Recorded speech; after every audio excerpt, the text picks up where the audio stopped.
Welcome to everybody for this special interview with a financial journalist. I didn't know there were financial journalists, but now I know. And it's Paul Gosling, who I believe for his sins you live in Derry, don't you, Paul? I certainly do. 25 Yeah, you years now. are. Yeah. An exile from somewhere across the water. Thank you very much for giving us of your time because we know that you've written on this whole subject of the two Irelands or the two parts of Ireland, and you'll be able to talk about things that certainly I have no idea about. Pat's a mine of information about things financial, but and numbers. Yeah, But right. I, on the Yeah, other yeah, hand, yeah. am a mere neophyte. Okay, Paul, can we start first of all? I'm going to grab first question and say that whenever the topic of a united Ireland or any question of a united Ireland arises, unionists invariably say the South could never afford the 10 billion subvention that's coming from Britain every year. I'm sure you've been faced with this before, so I'll say to you, what do you usually respond to that with?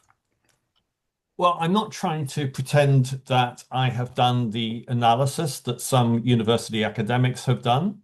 Therefore, I lean on the evidence that they have put together.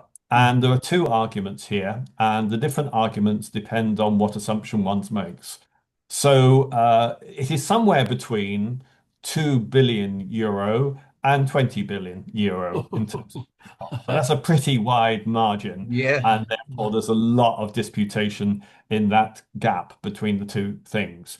So it depends, as I say, on what assumptions you make.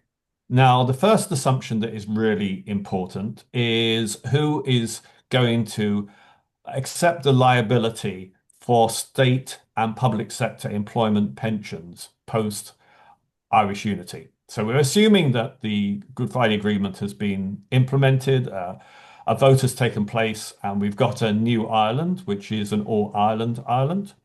And we then have to consider what are the costs associated with Northern Ireland being part of the Irish state. Yeah, And so I am living in Northern Ireland, and the British government pays my state pension.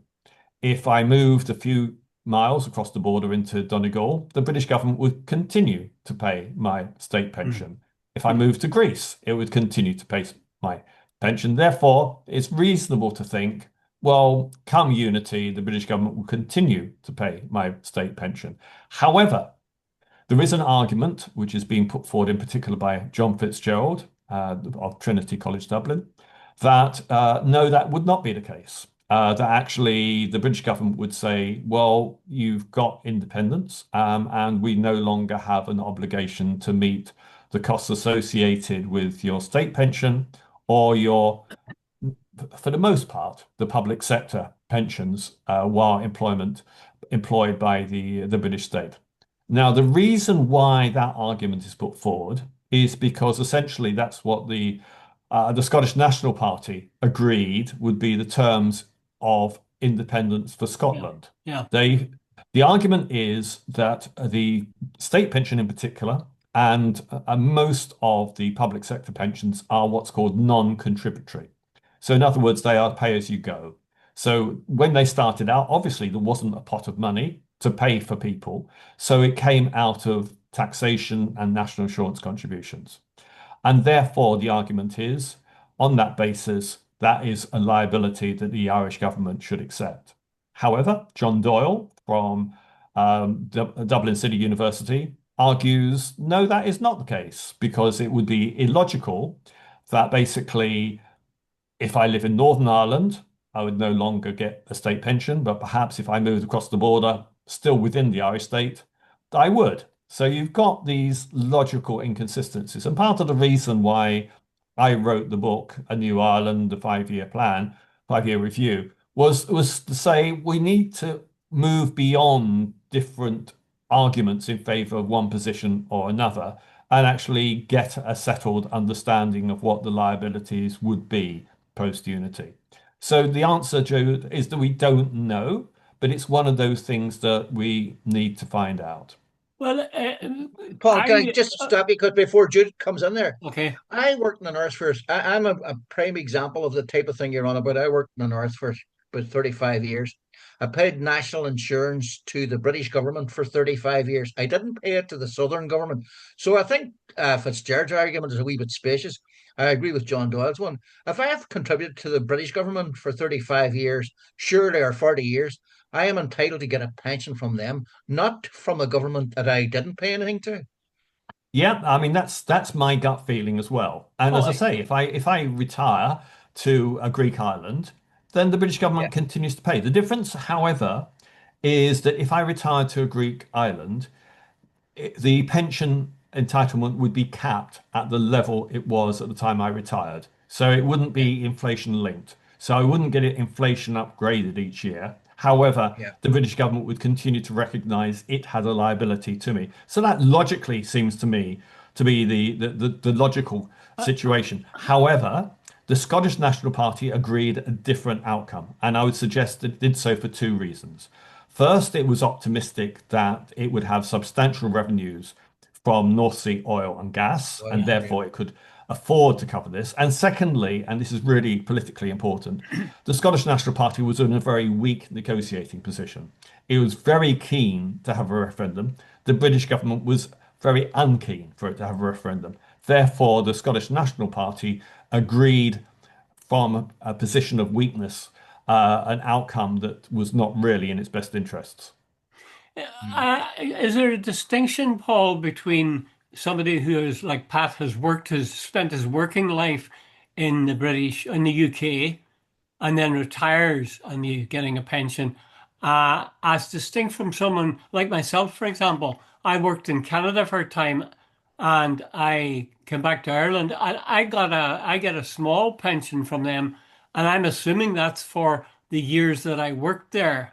Is anybody disputing that? I would have assumed that made common sense that you get a full pension no matter where you are if you worked all your days in the UK. If you've worked half your life in the UK, then you get a half pension no matter where you are, etc. Well, I'm not in a position to comment on the Canadian pension system, but what I can say is there are different types of pensions within the United Kingdom. So you have a state pension, just as you do within Ireland, in addition to which you have typically an occupational pension, or you might also have a private pension. In my case, I have all of those, in fact, though I've bought out my occupational pension. I was fairly short a period of time that I had that. So my individual personal pension, well, clearly I'm entitled to that. That's nothing to do with any state. Yeah, But then you have occupational pensions, and the occupational pensions differ according to who your employer was. And because it's an occupational pension, you are entitled to whatever it was that you agreed as part of your employment. The difficulty here, however, is that some of the public sector pensions within the UK were contributory, and others were pay as you go. So some of them, well, sorry, they're all contributory, but I mean, some of them were on the basis that the contributions you made were invested for your future, yeah, and others were not invested. So where you have an investor scheme, so for example, in local government, yes, that is invested. So your contributions and your employer's contributions go in and they earn a commercial return through a pension provider. However, lots of the public sector schemes in Britain were not invested. They were unfunded schemes, so pay as you go. And the argument that Jim Fitzgerald puts forward is that because they were pay as you go and you receive out of current level contributions, yeah. the British government does not have a legal obligation or a moral liability to pay those. That is the argument. Is that the big difference between people about whether or not the South could afford to integrate with the North? Is it the question of pensions, or are there other things as well, It is the financially? most significant thing. There are other things as well. So there's some things we know we're not going to have to pay for. Okay. So the royal family would be the obvious example, but it's actually pretty small beer. It doesn't Yeah. really cost a vast amount of money. The argument is we also wouldn't need to contribute to pay towards the defence forces of Yeah. the United Kingdom. However, that even that it can be contentious because there's separately a big conversation taking place about whether Ireland underpays for its own defence and whether it is over-reliant on the United Kingdom for defence. And we know, for example, the shortage of capacity within the Irish Naval Service to police the waters around the Yeah. island of Ireland. So it is likely that separate from the question of what liabilities are carried forward from the United Kingdom to Ireland, that actually Ireland at some point will have to agree to increase its expenditure on the defence forces beyond what it's currently intending to increase. So that Paul, would you be said, one of the other factors. sorry, Paul, you said that anywhere from 2 billion to 20 billion. Where do you think the truth would lie? Is it somewhere in the middle, or is it somewhere down towards 2 million, or is it nearer to 20 million? Billion. Billions, yes. Not millions, Sorry. billions. But Wishful yeah. thinking there. It depends on the capacity of the different negotiating teams. This comes down to political negotiations. Logically, you think, well, it might be somewhere between the two. My personal feeling is that it should be closer to the 2 to 3 billion rather than 20 billion. There's also other elements to this, Jude. One of which is the uprating of pensions and benefits. So you need to integrate the two benefit systems, and the Irish benefits and pension system is more generous than the British pensions and benefit system. Mm. Now, John Fitzgerald is making an assumption. Do you uprate pensions, benefits, and also public sector pay on day one? And therefore, you've got a very high cost. Now, the assumption that I have made, which is also the assumption that John Doyle from DCU has made, is that no, you wouldn't have a big bang. You would go for a gradual integration. Yeah. So therefore, if say over a 10-year period, you would gradually integrate the two systems and increase the wages in the public sector and increase benefits and pensions on that gradualized basis, then obviously the cost becomes lower. In addition to which, we would expect the Northern Ireland economy to integrate more into the Southern economy and therefore become more successful with Do most unionists know this, that their benefits would be better if they were matched with the South? I'm not sure they do. Yeah. I think the opposite. I think, Jude, that there's an assumption within unionism that actually they're better off in the United Kingdom economically, financially than they would be in the South. So I don't think there is that level of developed conversation. I think there's. I don't wish to be rude about this, but I think there's a feeling within unionism that they don't want to know. It's what my daughter would perhaps when she was very young to put over her ears and said, I don't want to listen to this, so I'm not going to. Yeah. And I think there is a sense within parts of unionism that is not, of course, all of unionism. So, for example, I distributed my book to every This is MLA. the book you're talking about? I That's heard it, the you New read out the name of Ireland. it there, Pat. So hold on, Paul. We A have to new Ireland, advertise your a book. new Ireland, a new union, a 5-year review. Hold it up again. Hold it up again, Pat. Oh, there Oh, we there we are. go. Two new Irelands. So, No, Okay. take okay, it out a wee so bit further. What Jude was talking about. Can I ask you a question? You hang on, said before you do that, run out the Pat. question. Hang on, Sorry. Pat. Hang on, Before you do Pat. that, Pat, let me just finish this point, which is I had a few responses from MLAs, and one of them was from Steve Aitken, who was a former leader of the Ulster Unionist Party. And Steve sent me a very polite email back and say he didn't agree with all my arguments or assumptions and pointed out that he thought I had underplayed the security implications Mm. of Irish unity, and implicitly said that the costs of defence would actually have to increase. And I sort of broadly accept his argument, though I don't think it undermines my central tenet of what I'm saying in the book. Mhm. Sorry, Pat, you're trying to say something. Well, no, Paul, what I was trying to do is broaden out this thing. You've written this book, and you said the whole thing about Irish unity needs to be less about slogans and more about practical realities. And that's what the whole thing, the whole structure of the book is about that. Now, you need an overview. Like we have two police forces, two civil servants, two education systems, two everything. You know, surely and I remember you talking to you in the past. Was it Hubner, the German guy, said that after several years, Ireland could be really in the black big time. Do you? And now it's a follow on from sort of a Jude's question, but is there a lot of scaremongering about unity from unionists on the basis that it's as you say, we're safer in the UK, and they're using that as a big stick to say we don't want unity. I think there's a lot of uncertainty, and it would be dishonest to pretend that there was certainty around a lot of these things. I mean, one of the big uncertainties is we do not know what Trump's very aggressive policy on tariffs and trade actually mean to the future, both of the Republic of Ireland and also to the United Kingdom, and how that would affect the cost of unity. So we are optimistically assuming the Irish economy, which is buoyant, will continue to be buoyant. Clearly, it has problems in the housing market, but that's in a sense a result of the economic growth that Ireland has seen.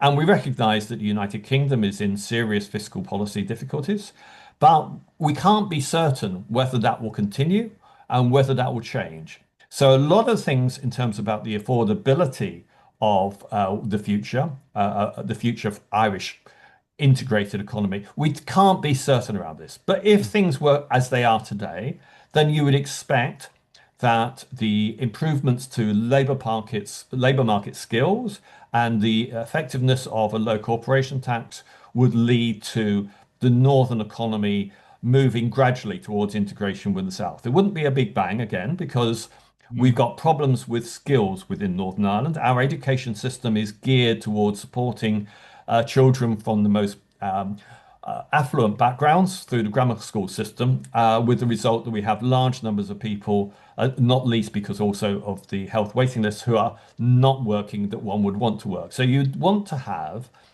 integration of labour market and skills policy, and that way have an integrated, stronger economy. Can I add one other thing, though, just to go back to what Jude was saying about before, Yeah. about the uncertainties around negotiation? As things stand, the most likely outcome of the next general election in the United Kingdom is a reform government with Nigel Farage as Oh, Prime Minister. please. Mean, his party has a significant lead in the opinion polls at the moment.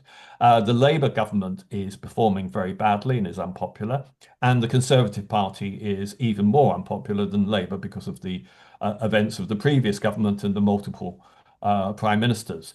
So, if we had a Nigel Farage prime minister, what would that mean for negotiations? Well, clearly we don't know.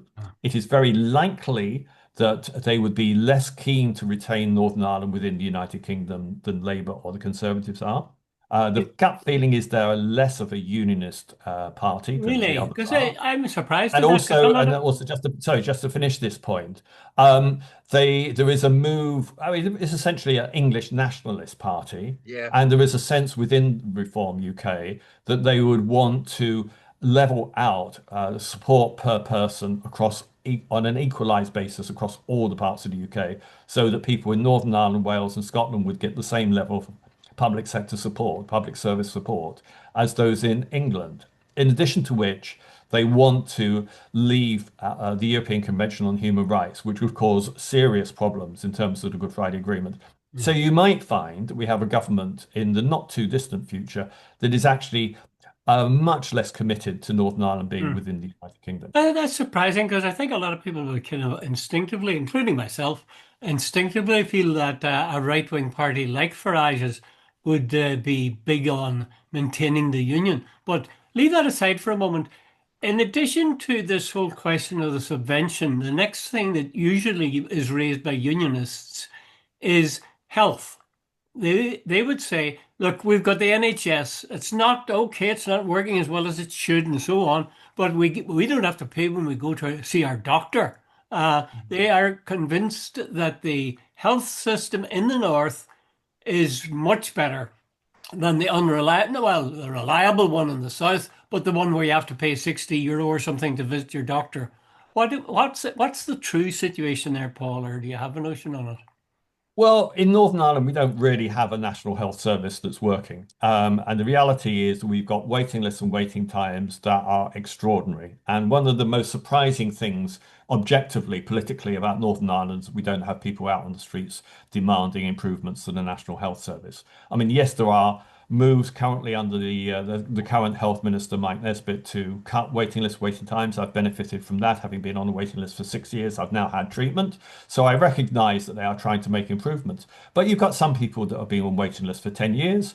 A&E, one person recently was waiting for 2 weeks in A&E to be treated. Another person was in for 10 days waiting to be treated. And the reality in the Irish Republic is, yes, there is a two-tier system split between private payers and public payers, but half the population in the Republic are entitled to some form of free care within the health service there. And in Northern Ireland, the reality is people have to pay if they want to be treated quickly for Uh, lots of different problems. so So are we've you got a two-tier system in Northern Ireland now. are you saying that the system in the south is more or less satisfactory? Because No. I was a friend of mine he was living in Canada. He was Irish and he came back, and his wife got suddenly ill and she was brought to hospital. And to visit her, they were insured because of their ticket, I think. But in order to see her, he had to go through the A&E section, and he said it was like hell. It was like the whatever circle in Dante's Inferno. That it just was awful, an awful scene to walk through there. It looked disorganized, people waiting and waiting, just bedlam essentially.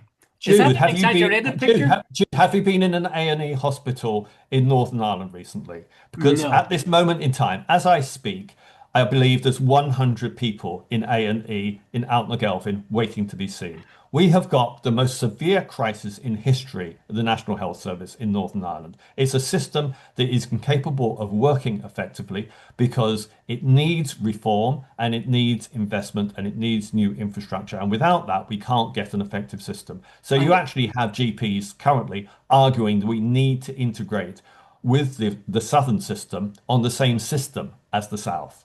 mhm. So I'm not trying to argue that the southern system is excellent.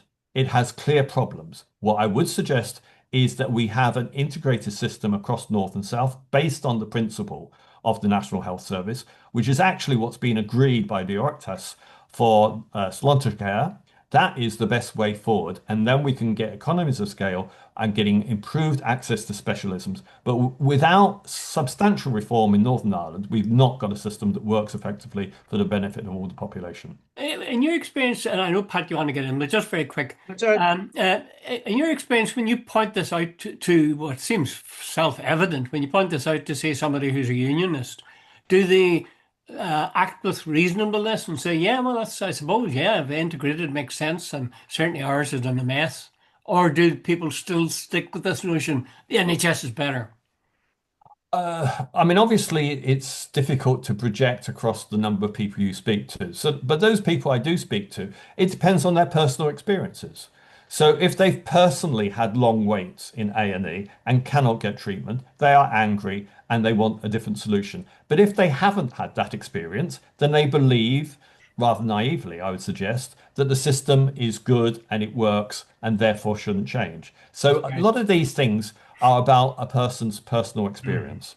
Okay, sorry, Pat.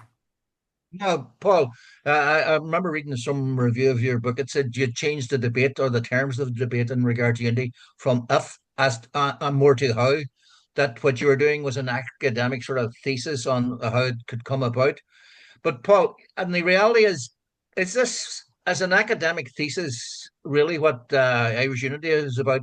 Is it not an emotional attachment about identity and about identity politics? And maybe you can come up with all the absolutely brilliant things about how the health service can be redone, the education system unified, and whatever. And look at the South, how it's progressed. But maybe what does it come down to? Maybe like Jude's point, is it basically the unionists are saying to hell with the Republic, we don't give a monkey. Sorry, before you I don't. start, Paul, before you start, we're less than 10 minutes, so get your questions in quick. Okay, go. Sorry, Paul. Uh, I'd strongly argue against what you're saying, Pat. Firstly, I'm not an academic, so I don't feel that I can write an academic thesis. But secondly, um, the Northern Ireland population, who are the people who will decide, they're roughly 40% nationalist Republican who will vote for unity almost irrespective. They're roughly 40% unionists that will vote for retention of the link with the United Kingdom, whatever. However, you've got 20% in the middle, people like me, people who do not identify with one religious background or the other, who've come to this place from elsewhere in many instances, and they are open to persuasion on a rational, objective basis. And those are the people that one has to speak to above all else. But actually, I'd also add there's a lot of people that would have been perhaps pejoratively referred to as castle Catholics, people that have got a civil service pension who in the past would have said, well, I'm okay in the UK, it's all right. Those people, when I speak to them, are saying, I've had enough. Yes, I was okay about being in the UK in the past because it was a stable country and it was giving me an income, but I've had enough because above all, Stormont does not work. The National Health Service has collapsed, and I need something different for myself and my Brexit, family. Brexit has done a job as well, Yes. hasn't it? Brexit was such a stupid decision, and that has damaged the UK substantially. Um, I'm trying to remember. Alex Kane, I think it was, the unionist journalist, said that he's convinced that when and if there's a border poll, that 99% of unionists will vote with their heart, and 99% of nationalists will also vote with their heart rather than their head. Would your experience tell you that that was the case? Yeah, I mean, a unionist that votes for Irish unity is no longer a unionist. So by default, yes, that has to be the case. Um, maybe some unionists won't vote. I mean, that's basically what happened with Brexit. You know, their heart said to leave the UK, but their sorry to leave the EU, but their heads say to stay within the EU. And maybe some unionists will be like that. I mean, certainly there's some business leaders that see the common sense of Irish unity, and cross-border trade has increased since Brexit. But essentially, yeah, the thing is, there's a lot of people, and you can see that in the population census data. There's a lot of people who aren't one thing or another. You know, if you look at the number of Catholics, you look at the number of Protestants, there's an awful lot of people who aren't one thing or the other in religious terms. And those are the Paul, people that perhaps will decide on an objective basis. Mhm. Paul, do you see myself and Jude have talked about this quite often. Do you see a border poll by 2030? Not necessarily by 2030, but I would be surprised if it didn't happen by 2035. Why? I mean, apart from anything else, if you look at the demographics, and I don't think one should be too driven by demographics, there's now more Catholics than there are Protestants of different forms in Northern Ireland. Um, but substantially, the Catholic population is younger than the Protestant population. Basically, to put it bluntly, more Protestants die than Catholics die, and more Catholics are born than Protestants are born. So the demographics change. So the nature of that demography is in itself inclined towards Irish unity. But beyond that, it does depend on what happens in the economies. I would be inclined to have more confidence in the strength of the Irish economy than in the UK economy. Many people say that it's all very well to talk about Catholics and Protestants and the Catholic population burgeoning the way it has and is, but that we can't depend on that. There's a lot of Catholics or Catholic background who would want to stay in the UK or stay in Northern Ireland, stay the way things are, because there's a kind of a law of stasis. You don't want change except you're sure where you're going. I think that was the case, but that's also what I was saying about Castle Catholics, that I think that has changed. I think there's been a shift. I think the failure over the last 10 years of the Northern Ireland Assembly, the failure of Stormont to reach decisions, to have the capacity to prioritise, the capacity to reform the health service, to build new roads in the West. I mean, I think these things have caused real serious dissatisfaction across the population. So I think those people from a Catholic background that might have been okay in the past no longer feel that. Having said that, there are concerns, and I've met those in Belfast, about people who are worried about loyalist violence and Yes. believe that we'd be better off to stay within the UK because otherwise we'll be opening the Pandora's box of loyalist violence. Hmm. So, that's an understandable and legitimate concern. Do you think it's a Paul, no, likely? is it counterintuitive I heard you saying in the past that the DUP are probably doing more for Irish unity because they're trying to make sure Stormont doesn't work. Do you still hold that view? Well, I think the DUP is incapable of governing on a rational basis, but I'm not sure that Sinn Féin is doing a particularly good job either. I mean, I'm seriously concerned that you've got ministers within Stormont who are more concerned about um, propping up the votes and propping up the support of a narrow section of the population that votes for them rather than delivering for on a cross-community basis. I mean, I could name two DUP ministers in particular, but I won't, who I feel are not governing for the benefit of Northern Ireland as a whole. They are looking to a support base of a fairly narrow group of people that are the people that vote for them. And I don't think we've got good government. I don't think the Good Friday Agreement, Pat, was a peace agreement. It's not a recipe for how to run And to a govern, country. yeah. Mhm. Yeah. This is my last question because we're down to 3 minutes now, Paul. Um, what do those like myself or Pat who would be in favour of a new Ireland, a united Ireland without a border, what should we be doing, or what should people who wish to hasten the day of a referendum, what should we be doing? Should we be addressing the Alliance Party? Should we be talking to sort of inactive Catholics in the sense of inactive politically, or what? Well, I certainly think that toning down some of the rhetoric is a good thing. And I think it would be good if more Irish Republicans accepted that the British identity needs to be respected within a new Irish state. But you said, Uh, Paul, you said that, that if there's a united Ireland, you're no longer a unionist, and that's what many of them would No, I say. didn't say that. I said that if you are a unionist, you vote for unity with the United Kingdom. If you if you vote for Irish unity, then clearly you can't be a unionist. I mean, Yeah. that's the logical Yes. what I'm Okay. of Okay. what I'm saying. But I do think that Irish Republicans need to tone down some of the rhetoric in terms of the hostility towards the Brits. I've had significant hostility towards me when I've said that the conditions of the Good Friday Agreement, in terms of choosing to be recognised as either Irish or British or both, that needs to be reflected within a new Irish state. And I've had significant hostility directed Mhm. towards Mhm. me when Mhm. I've said that. So I think there needs to be an across the board consideration of what a new Irish state would be. And to answer Pat's earlier question about identity, to think about how we can be generous around the terms of identities within a new Irish state. That's a very good note on which to end. Pat, do you want to come in quickly with another final question?